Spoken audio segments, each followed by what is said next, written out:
பல உயிரினங்கள் அழியும் நிலையை பூமி சந்தித்து வருவதாக புதிய ஆய்வு ஒன்று தெரிவிக்கிறது.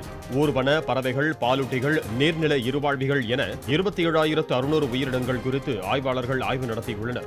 இதில் 32% உயிரினங்களின் எண்ணிக்கை பெரும் சரிவை சந்தித்து வருவதுடன் அவற்றின் வாழ்விடங்களும் பெருமளவு சுருங்கி வருவது கண்டறியப்பட்டுள்ளது. சிறுத்தை, சிங்கம், ஒட்டகச்சிவிங்கி உள்ளிட்ட பாலூட்டிகளையும் சேர்த்து 9,000 முதுகெலும்பு உயிரினங்களின் எண்ணிக்கை கடந்த 115 ஆண்டுகளில் பெருமளவு சரிந்துள்ளது. மொத்தமே 7,000 என்ற அளவில் இருக்கும் சிறுத்தைகளின் எண்ணிக்கை கடந்த 15 ஆண்டுகளில் 53% சரிந்துள்ளது. ஆப்பிரிக்க சிங்கங்களின் எண்ணிக்கை கடந்த 20 ஆண்டுகளில் 40% சரிந்துள்ளது. இந்தோனேஷியாவின் சுமத்ரா, போர்னியோ தீவுகளில் உரான்குட்டான்கள் அழிவின் விளிம்பில் உள்ளன. இதனால் உயிரின பன்முகத்தன்மை பாதிக்கப்பட்டு மனிதகுலத்தின் மீதும் கடும் தாக்கத்தை ஏற்படுத்தும் என்றும் ஆய்வாளர்கள் எச்சரித்திருக்கிறார்கள்.